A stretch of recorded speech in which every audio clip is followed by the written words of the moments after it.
Freemasons, as do many Masonic lodges even to this day. Similar opposing views also exist on the writings of men like David Oveson.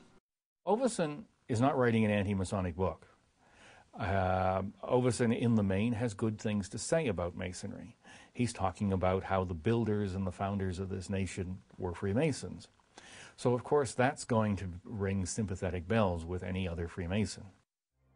Among those whose sympathetic bells seem to have been rung is Siegfried Kleinknecht, the former Sovereign Grand Commander of the ancient and accepted Scottish Rite, an office believed by many to be the most powerful Masonic office in the United States. Kleinknecht is pictured here next to President Ronald Reagan, when Reagan was made an honorary 33rd degree Mason. This becomes significant when one considers that Kleinknecht wrote the foreword to David Oveson's book. He begins with the words, "As above, so below," saying these words, attributed to Hermes Trismegistus, lie at the heart of the Western esoteric tradition. He later refers to the work as a fascinating and well-researched book. We asked Dr. Morris to comment. Brother Kleinknecht was the one who hired me to work at the Supreme Council as the managing editor of the Scottish Rite Journal. I've known him for over 20 years. I admire him as a Mason, as an administrator. I'm quite impressed at what he's accomplished. We don't happen to see eye to eye on that historical interpretation. But again, I think the important thing is he emphasizes in his introduction or his foreword that Oveson may have found an explanation. He doesn't say it is the explanation. Certainly it's an intriguing explanation, but I don't think that there is any historical basis to it.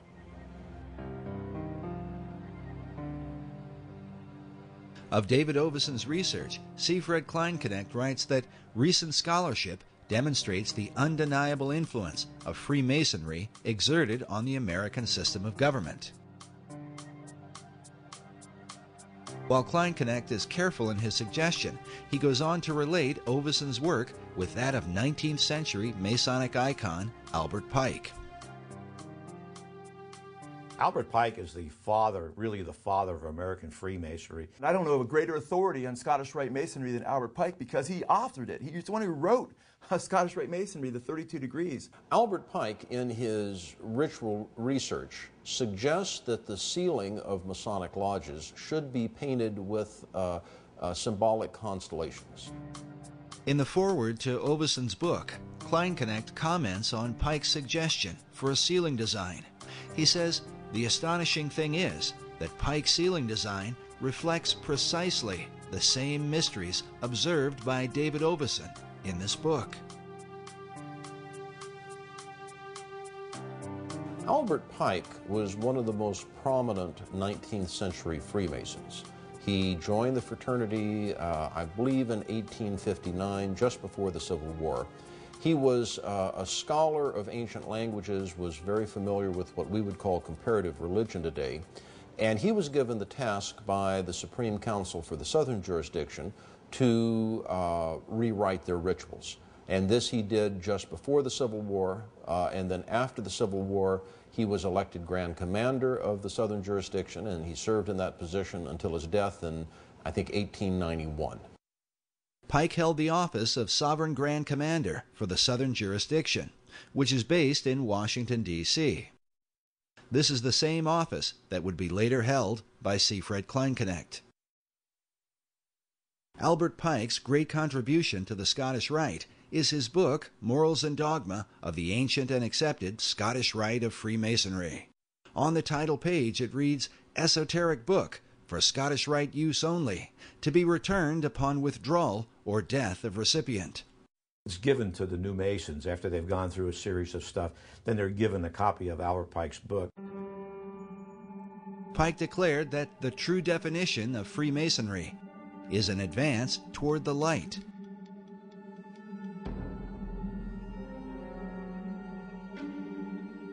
The question then becomes, what is the light of Masonry? Many believe the answer comes from Pike's own words. In Morals and Dogma, Pike wrote, "Lucifer, strange and mysterious name to give to the spirit of darkness. Is it he who bears the light? Doubt it not." Masons and their critics will likely agree that these words, perhaps more than any other, continue to haunt Pike's memory. But Albert Pike was not the only Mason to speak of such things.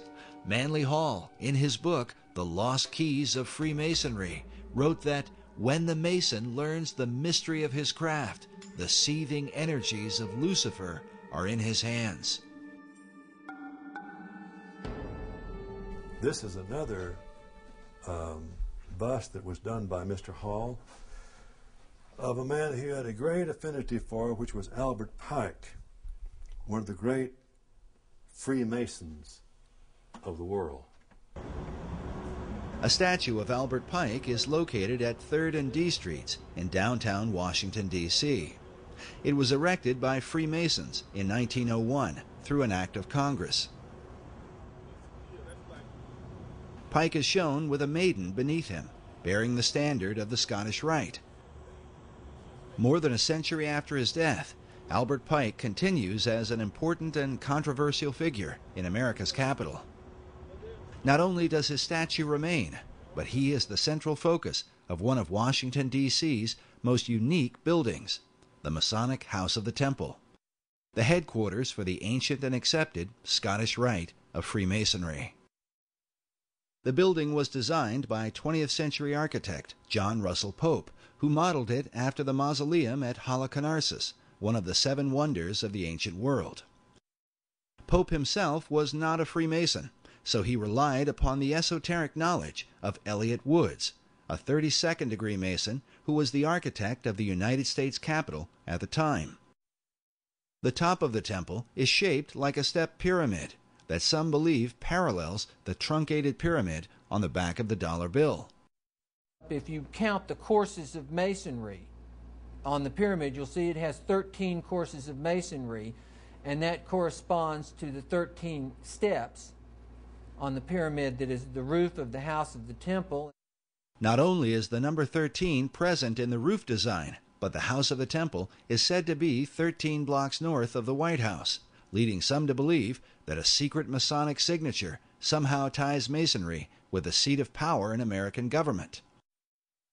One of the interesting theories put forward about the layout of Washington, D.C. is that the House of the Temple is exactly 13 blocks north of the White House. And the statement is usually said with a great deal of dread, and I'm sure that if we had a soundtrack accompanying it, there would be deep bass strings playing in the background to emphasize that sense of dread. Now, it turns out that there are some side streets at a halfway marker, and if you count them, and you don't count the streets that are in the circles, well, by golly, you can come up with 13 if you kind of squint your eyes and look at it sideways. Using a simple map, 13 individual cross streets can be identified between the White House and the House of the Temple, located on the south side of S Street. Dr. Morris's contention, however, is that if one counts the 2 streets that cross Scott's Circle, rather than only the street that runs between them, it would not amount to 13 blocks.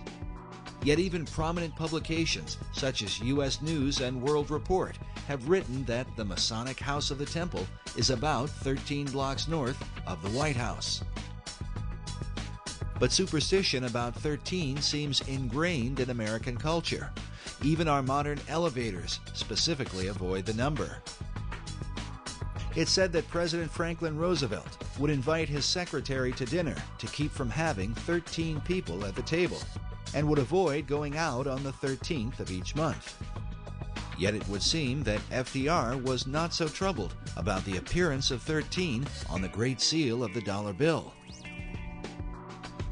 13 leaves in the olive branches, 13 bars and stripes in the shield, 13 feathers in the tail of the eagle, 13 arrows clutched in its talons, 13 letters in the phrase E pluribus unum on the ribbon, 13 stars in the hexagram above the eagle's head, the 13 levels to the pyramid, and 13 letters in the phrase annuit coeptus, said to mean God has prospered.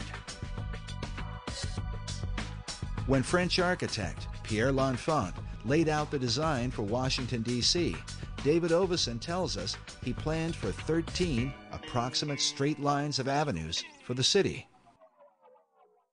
But what does 13 mean in the occult? First, let us consider how those who are involved with mysticism look at numbers.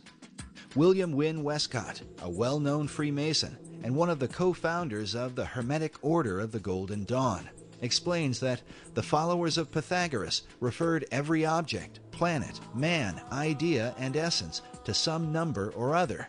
The numerals of Pythagoras were hieroglyphic symbols, by means whereof he explained all ideas concerning the nature of things. He goes on to say that all systems of religious mysticism are based on numerals. Some believe the phobia about 13 comes from the Last Supper, where supposedly Judas Iscariot was the 13th person to arrive and then later betray Christ.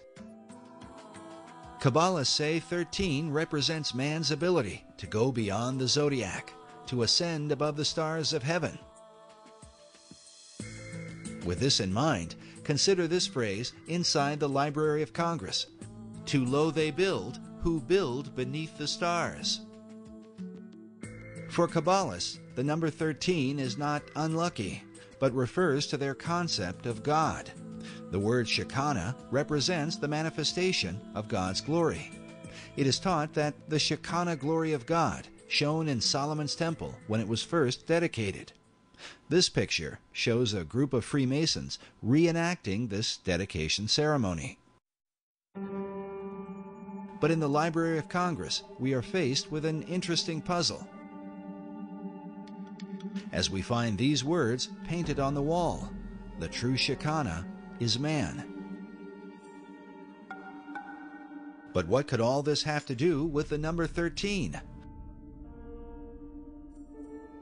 Biblical scholar E.W. Bullinger writes that as to the significance of 13, all are aware that it has come down to us as a number of ill omen. Many superstitions cluster around it.